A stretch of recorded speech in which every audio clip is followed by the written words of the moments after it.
Seattle rain taps the condo windows, and Wendy Lane sets 2 plates under the warm kitchen light. 3 years married today. And she still arranges his favorite rosemary steak, like it is a peace offering. The candles burn down to wax puddles, and the steak goes cold, and the clock slides past midnight. Her phone shows no texts, only a silent red receipt from hours ago. The front door finally opens, and Ethan Grant staggers in, with the sharp stink of whiskey and rain. Why are the lights still on? He does not look at the table. He does not look at the framed wedding photo. He only kicks off his shoes. It is our anniversary. I cooked. I waited. You wait, because you have nothing else to do. The words land like a slap, clean and casual. Like he has been practicing them on the drive home. Do not say that. I gave up my job for us. For us? You mean for you, so you can hide at home and call it sacrifice? Wendy feels the room tilt, not from his breath, but from the long months of silence he calls normal. She remembers the way he started coming home later, eating alone, speaking in receipts and schedules. Cold shoulder becomes Cold War, and she becomes a ghost in her own marriage. So that is what you think of me? I think you are bored, and you want drama, and you want me to apologize for working. Wendy walks to the drawer she has avoided for weeks and pulls out a crisp folder. The divorce papers inside are not a bluff anymore. They are ink and signatures and fear. I am done being punished by your silence. Either we talk like adults, or we end this tomorrow. She drops the folder on the counter, and the sound is louder than the rain. You want a divorce? Fine. I will sign. His eyes flash with something that is not anger. A quick crack of panic. Then he seals it behind ice. Stop acting like you do not care. You do not get to erase me and still keep the marriage certificate. Keep the certificate. Burn it. Frame it. Do whatever makes you feel important. Wendy's hands shake, but she stands her ground because backing down is how this Cold War wins. Tomorrow morning, 8 a.m. We go to the courthouse. Unless you finally tell me why you hate me. Ethan stares at her for one long second, and his throat moves like he swallows pain instead of words. 8 a.m. works for me. He walks past her into the hallway, shoulders tight, like he is bracing for impact that only he can see. Wendy stands alone in the kitchen with 2 cold plates, and a folder that feels heavier than a marriage. Earlier that week, Wendy watches Ethan eat alone on the couch, eyes on his laptop, and he does not ask about her day. She tells herself he is stressed. His startup is burning cash. Investors want miracles. But stress is not an excuse to erase her. The silence started small. Unanswered questions, meetings that ran late. A hand pulled away when she reached for him. Then it grew teeth. He stopped saying good morning, stopped asking if she ate, stopped calling her by her name. Wendy remembers the day she resigned from her marketing job, walking out with a box of desk photos and a knot in her throat. You said we were a team. You said I could take a break. So why am I the enemy now? On the anniversary night, she texts him once at 8, twice at 10, then stops before she begs. Claire sends a meme to cheer her up. But Wendy cannot laugh. She keeps staring at the empty chair across the table. When Ethan comes in drunk, he bumps the counter and the candle flame wobbles, like even fire flinches from him. Do not start with the sad eyes. I had a brutal day. Every day is brutal for you, but I still show up. Why can you not show up for me? Ethan's phone buzzes on the counter, a reminder for a medical appointment, and he flips it face down too fast. Wendy notices, but she files it away, because lately everything with him feels like a locked door. You want me to talk? Fine. I will talk. I am tired. I am sick of pretending. This is working. Then stop pretending. Tell me what you are hiding. Ethan's gaze flicks to the hallway, toward the bathroom cabinet, where Wendy never looks anymore. He drags in a breath, then chooses cruelty instead of truth, like it costs him less. I am hiding nothing. You just need a reason to feel like a victim. Wendy hears something inside her snap. Not love, but the habit of swallowing pain to keep the peace. I am not a victim. I am your wife, and I am done living like a roommate you resent. She does not cry this time. She learned that tears only give him something to ignore. When she names the courthouse, she is not bluffing. She is choosing a boundary over a fantasy. After the first year, Wendy starts tracking his moods like a storm forecast. Quiet means safe. Sharp means incoming damage. On the anniversary night, when Ethan sneers about her day, Wendy hears her own heartbeat louder than his words. I am not asking for roses. I am asking for basic respect. I am asking for you to look at me. Respect is earned, not cooked. That line is too cruel to be spontaneous, and Wendy realizes he has been rehearsing how to push her out. If you want out, say it, but stop torturing me to make me do your dirty work. Ethan's eyes flicker again, grief hiding behind anger, and Wendy feels something cold settle in her chest. She thinks about her savings, how they drained after she left work, how she has been asking for money like a child. She hates that dependency, and she hates that he knows it. And she hates that fear has kept her quiet. Tomorrow is not a threat. It is a decision. I will not keep begging for crumbs of your attention. Ethan's shoulders tense, and for a second he looks like he might reach for her. Then he clenches his fist instead. He disappears into the bedroom and shuts the door. And Wendy sleeps on the couch with the folder on her chest. Morning comes gray and bitter, and Wendy packs a suitcase with steady hands that do not match her pulse. She leaves the bedroom door open on purpose. Every zipper a signal, every folded shirt a challenge. I will stay at Claire's tonight, unless you are ready to talk. Ethan stands by the sink with coffee he does not drink, eyes fixed on a spot above her shoulder. Talk to my attorney instead. Mark Ellis will draft everything by Friday. The name hits Wendy like a gut punch.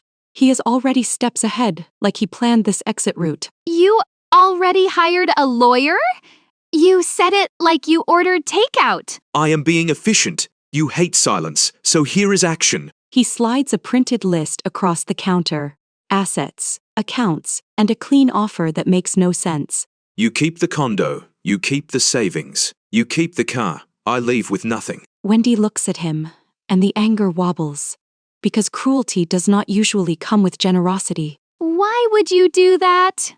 You built your company from nothing. Because it is easier for you, if I am gone. He turns away fast, and Wendy sees the pallor under his eyes, the faint tremor in his fingers. On the counter by the keys, a small pharmacy bag sits folded like trash, but she notices the label. She reaches for it, and Ethan snatches it first. Too quick, too sharp. What is that? What are you taking? Vitamins! Stop looking for excuses to stay. He walks into his office and closes the door, not slamming it, just sealing her out with a soft click. Claire Morgan calls at lunch, her voice bright, ready to be angry on Wendy's behalf. Come over. I have wine and a guest room, and I will not let you fold back into that silence. He is letting me go too easily. It feels wrong. Sometimes the trash takes itself out. Do not romanticize it. Wendy wants to agree, but her mind keeps replaying Ethan's hands, shaking, hiding that bag. That night, she wakes to a wet coughing sound from the balcony. Raw and helpless, she rushes out and finds Ethan bent over the railing, one hand gripping metal, the other covering his mouth. When he pulls his hand away, there is a smear of dark red on his knuckles. Ethan, what is that? Let me call an ambulance. He straightens with a wince, face pale as paper, and his eyes turn hard. Do not touch me. Do not call anyone. Just leave. I am your wife. I am not leaving you on a balcony, coughing blood. He steps close and pushes her shoulder back. Not violent, but firm enough to hurt her pride. You want a divorce? Take it.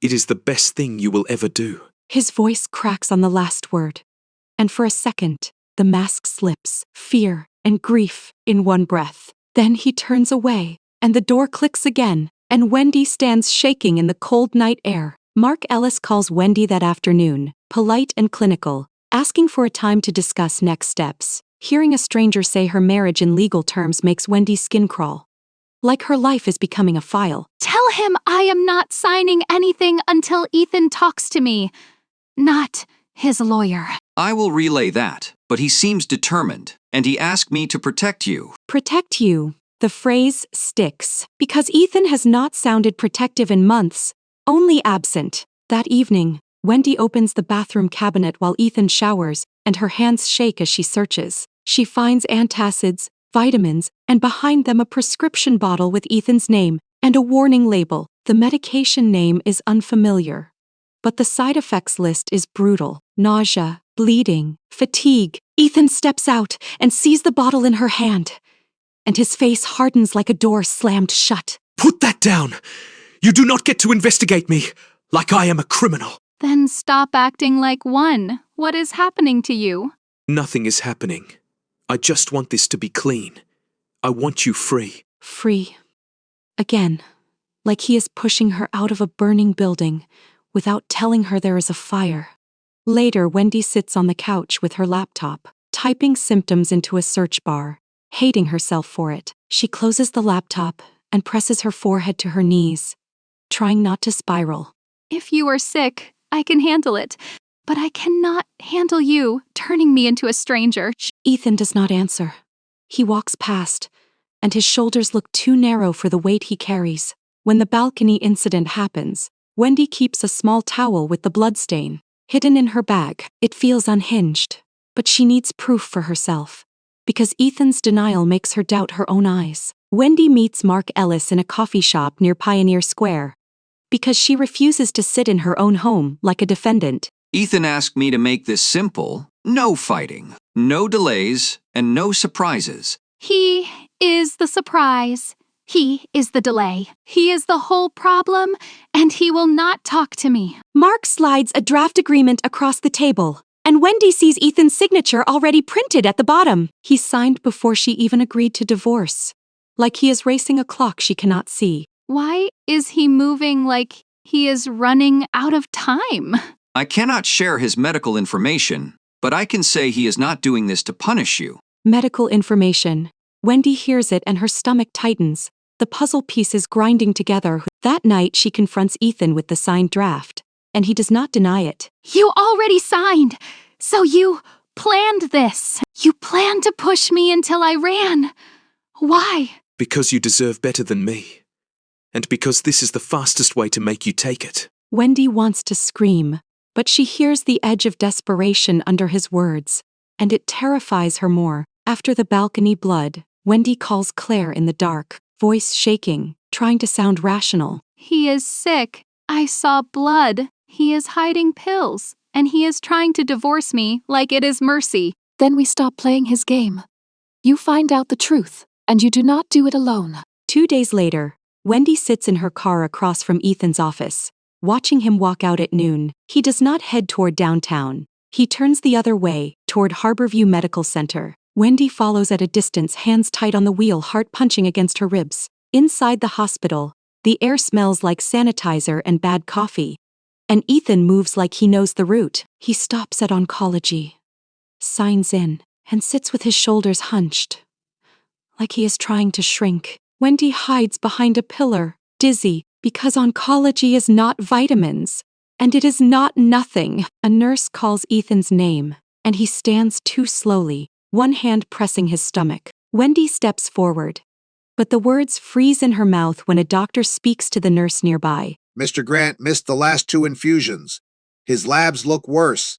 We need to talk options today. Wendy's vision blurs, and she grabs the wall, because infusion is a word that does not belong to her marriage. She follows them down the hall, and the door sign reads Consult Room B. Through the cracked door, she hears Ethan's voice, low and controlled, like a man negotiating a deal. Just tell me how long I have, and what paperwork you need from me. We do not predict timelines like that. But your cancer is advanced.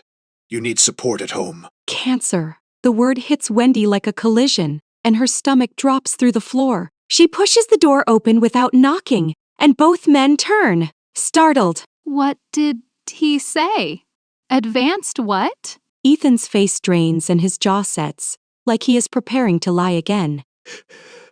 You should not be here. You should not be dying in secret. Dr. Patel shifts, eyes gentle, giving Ethan a look that says hiding is not treatment. Mrs. Grant, I can explain, but he needs you. And he needs honesty. Wendy hears Mrs. Grant and almost laughs. Because their marriage has been a ghost, but the title still fits. So that is why you wanted the divorce. You wanted me to run away with your money? I wanted you to live, without watching me rot, without paying for my mistakes. His voice cracks again, and Wendy sees the truth. Not cruelty, but terror dressed as control. You do not get to decide what I can survive. You do not get to exile me from my own life. She yanks the divorce folder from her bag, the same crisp pages that started the war. I threatened divorce to force a conversation.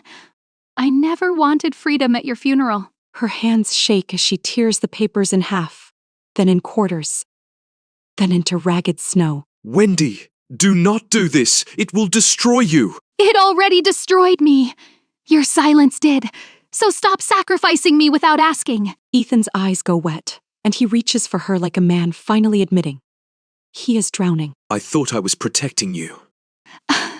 Then protect me the right way. Let me stand here. Let me hold your hand. He folds into her arms, and for the first time in a year, the silence breaks for good. At the oncology desk, a volunteer offers Wendy a clipboard, and she almost takes it, almost admits she belongs here. Instead, she keeps her distance, watching Ethan's profile. The way he grips his phone like a lifeline. A young couple sits nearby whispering, and Wendy hates them for being together in the open. When Dr. Patel says advanced, Wendy understands why Ethan started shrinking from her touch. Pain makes people selfish. After she storms into the consult room, the nurse closes the door behind her, granting privacy like mercy. He was diagnosed 3 months ago. He delayed telling you, and he delayed some treatment. Out of fear. 3 months? While I begged for one conversation at dinner? Ethan looks at the floor, and Wendy suddenly remembers the nights he fell asleep on the couch, hand on his stomach. I wanted to tell you, but I saw your eyes every time you tried to hope, and I could not poison that. You already poisoned it by lying. Do you understand that? Ethan flinches, and Wendy hates that she can still hurt him, even now. Dr. Patel explains options, palliative care, clinical trials, aggressive treatment, and Wendy hears only fragments. She keeps staring at Ethan's hands. The same hands that signed leases and hugged her at their wedding. Look at me, Ethan. Tell me you want me here.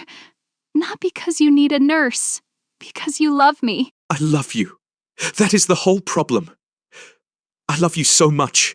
I thought I had to ruin myself alone. Wendy presses her forehead to his, careful and fierce, like she is sealing a promise with her breath. We do hard things together.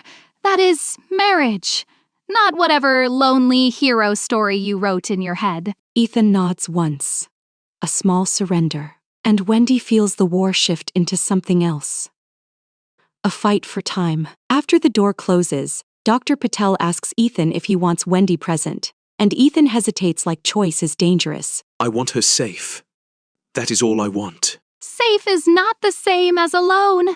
Stop confusing those words. Dr. Patel reviews scans on a screen, shadowed shapes, measured terms, and Wendy fights the urge to vomit. Ethan admits he started feeling sick months ago. Nausea, pain after meals, weight dropping without trying. I thought it was stress. Then the biopsy came back, and I could not breathe for a week. Wendy squeezes his hands so hard his knuckles whiten, like grip can rewrite biology. You were carrying that alone while you told me I was useless? I needed you to hate me. Hate is easier to leave than love. Wendy inhales, forcing air into her lungs, forcing her voice to stay steady when her heart is screaming. If you ever decide what I can handle again, I will actually leave, and you will deserve that. Ethan nods again, smaller this time, and Wendy sees a man who built a company, yet cannot ask for help. When they leave the hospital, Wendy calls Claire, voice raw, and Claire curses so hard Wendy almost smiles. I am coming over, and I am bringing soup, and we are making a plan, not a tragedy. Wendy returns home with Ethan that day, and the condo feels different. Like it is learning to breathe again, they clear the kitchen table, not for dinner, but for schedules, insurance forms, and appointment cards. Ethan hates needing help, but he lets Wendy pour water, and he lets her see the tremor in his hands. I am sorry for what I said that night. I was trying to make you hate me. You almost succeeded, and that is what scares me. Claire comes over with grocery bags and fierce eyes, then softens when she sees Ethan's hollow cheeks. Okay. New rules. No martyr acts, no disappearing, and you both tell the truth, even when it is ugly. Deal. But if I faint, you do not get to say I told you so. Claire laughs, sharp and relieved, and Wendy realizes laughter has been missing like oxygen. Wendy updates her resume that night. Because love is not enough without stability. Within a week, she lands a contract role at a fintech firm. Flexible and just enough to matter. I am not doing this to prove anything. I am doing it so we do not drown. You are still saving me, even when I do not deserve it. Treatment starts, and the days become a pattern of clinic chairs, nausea, and small victories. Ethan tries to joke, but pain steals his color, and Wendy learns to read his face like a weather report. One afternoon after chemo, he collapses in the parking lot, knees hitting asphalt with a sickening sound. Ethan, stay with me, look at me, breathe with me. An orderly runs over, voices blur, and Wendy's hands shake as she presses her palm to his cheek. In the ER bay, Dr. Patel speaks quietly, explaining complications, saying they need to be ready for anything. Some days will look worse before they look better. I want you to plan for the hardest possibility. Wendy feels her knees weaken, but she refuses to break in front of Ethan, not after all his hiding. Whatever happens, I am here. You do not get to push me away again. Ethan's eyes flutter open, and he tries to speak, but only a whisper comes. If it gets bad, promise you will still live. I will live, but I will live with you as long as I can. That is the only promise I make. He squeezes her fingers, and the squeeze is weak, but it is honest. And honesty is their new vow. They start couples therapy through a clinic program, and Ethan sits stiff, like feelings are a foreign language. The therapist asks what they fear most, and Wendy answers first, because she is done waiting. I fear he will disappear again, even if he is sitting right next to me. Ethan swallows, then speaks with a rough honesty he has never practiced. I fear she will waste her life on me, and I fear I will not be here to repay it. The therapist tells them the same truth in different words.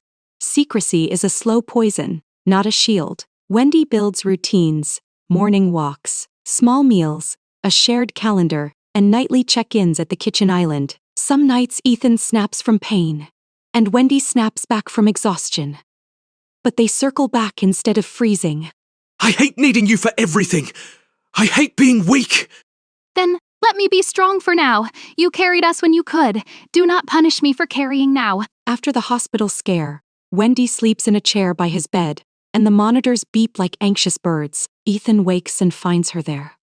Hair messy, makeup gone, still present, still choosing him. You should go home. You have work. You have a life. This is my life, and you are part of it. Stop trying to cut yourself out like a bad habit. Claire rotates in to force Wendy to shower and eat, and she makes jokes to keep the panic from sticking. If either of you tries to martyr again, I will personally drag you into group chat and embarrass you. Wendy laughs, then cries in the bathroom where Ethan cannot see, because she is brave and human at the same time. When Ethan is stable enough to go home, he holds Wendy's hand in the elevator, like he is afraid she is a dream. I am here, Wendy. I am staying, even when it is ugly. Good, because I am staying too, and I am not tiptoeing around you anymore. Weeks pass, and Wendy learns the language of care, lab results, meal plans, side effects, and which jokes make Ethan smile. Ethan's co-founder calls about investors, and Wendy hears strain in Ethan's voice when he says he cannot travel. Tell them I will join by video and tell them the product still ships. I am not dead yet. After the call, he leans against the counter, breathing through pain, and Wendy feels anger at the universe. You do not have to prove anything. You just have to stay alive. On a good day, they walk to the corner bakery, and Ethan buys 2 cinnamon rolls like it is a victory lap. Look at that. I ate, and I did not vomit. Celebrate me, wife. I will celebrate you, but do not ever make me earn your basic honesty again. Ethan nods, swallowing, and Wendy sees how shame can be heavier than illness. At night, Wendy sits at her laptop for work calls, then turns to help Ethan sleep, juggling 2 worlds. She snaps once, voice sharp, then apologizes, and Ethan apologizes too, and that is how they heal, repair in real time. I used to think apology was weakness. Now, I think silence was the real weakness. Then keep talking even when you are scared, especially when you are scared. December arrives, and the city strings lights across wet streets, and Wendy counts days in lab numbers. Ethan loses weight, then games a little, then loses it again. And every swing feels like a verdict. They talk now, real talk, about money and fear, about the way silence turned love into a weapon. I used coldness like armor, and I called it strength. But it was just cowardice. And I used divorce like a knife, and I called it boundaries, but it was just desperation.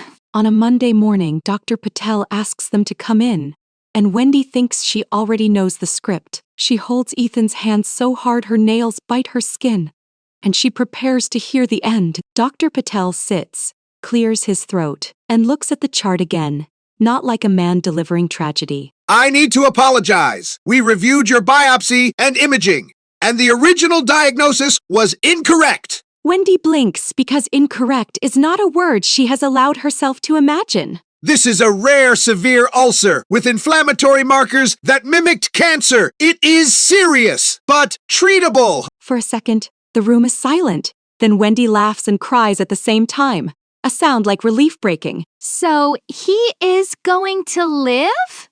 He is really going to live? Yes, with proper treatment and follow-up. He has an excellent prognosis. Ethan covers his face with both hands, shoulders shaking, and Wendy wraps her arms around him. I ruined months of our life. For nothing. Not for nothing, it showed us what secrecy costs. We do not get that lesson for free twice. Outside the hospital, the air feels sharper, cleaner, like the world has been rinsed. They sit in the car and do not start the engine, just holding hands, letting the truth settle. I do not want a marriage that survives only by threats. I want one that survives by choice. Then choose me out loud every day. And I will choose myself too, no more vanishing inside you. They go home and take the marriage certificate from the drawer, not as a chain, but as a reminder. Wendy writes 2 rules on a sticky note. No silent punishments, no heroic secrets. Ethan tapes it to the fridge like a contract they both actually signed, and he pulls her into a slow hug. The war ends not with a courtroom, but with a kitchen light left on, and 2 voices finally meeting halfway. The misdiagnosis investigation takes a week. Second opinions, pathology review, and a tense call from the lab director. Wendy learns how easily a life can be rerouted by one flawed report, and it makes her both grateful and furious. We lost months to fear, but we also found the truth we kept dodging. Ethan starts medication for the ulcer, changes his diet, and his color returns like sunrise after a long storm. They set a weekly marriage meeting. Not romantic, just real finances, feelings, chores, and what they need. At the first meeting, Ethan looks nervous, like he is pitching again, and Wendy realizes marriage is a partnership to practice. I need you to tell me when I start shutting down. I will not always notice. And I need you to ask before you disappear, even if the answer scares you. Claire raises a toast the day Ethan is cleared for light exercise, and she calls it their second first date. To choosing each other without threats, and to choosing yourselves without guilt. Wendy does not quit her job. She likes the way her own paycheck makes her spine straighten. Ethan does not pretend he is fine. He tells her when he is scared, and the fear shrinks when it is shared. On their next anniversary, they skip candles and grand gestures. They order takeout and sit close on the couch. No more ultimatums, but I will still demand respect. Do you hear me? I hear you, and I choose you, and I choose the work every single day. Wendy nods, and the nod feels like a door opening, not a surrender, a new start with eyes wide open. Their marriage restarts, not as a fairy tale, but as a clear contract of honesty, and that is the real romance. After the corrected diagnosis, Ethan files a formal complaint, not for revenge, but so the system learns. Wendy sits beside him while he writes, and she notices his hands are steadier than before. They talk about the divorce folder, like it is a weapon they both held, and they agree to lock it away forever. If we ever reach that edge again, we talk first. We do not threaten, we do not run. And if you ever think you are protecting me by lying, remember this hospital hallway, remember my face. Ethan flinches, then nods, accepting consequence instead of hiding from it. Wendy enrolls in a weekend certification course, something for her, and Ethan drives her there every Saturday. I like seeing you chase your own goals. It makes me remember who you were before you shrank for me. Do not just remember, make space for her. Make space for me every day. They post a list on the fridge, weekly date night, weekly check-in, and a rule that both phones stay down at dinner. On the first date night, Ethan cooks for Wendy, clumsy but determined, and the smell of garlic fills the condo. I burned the pasta a little, but I showed up, so you have to give me points. You get points, but you also get chores, because marriage is not a performance, it is a life. They laugh, and the laughter is easy now, not a cover. Just a shared moment that does not require armor. Thanks for watching. Follow for more romance stories.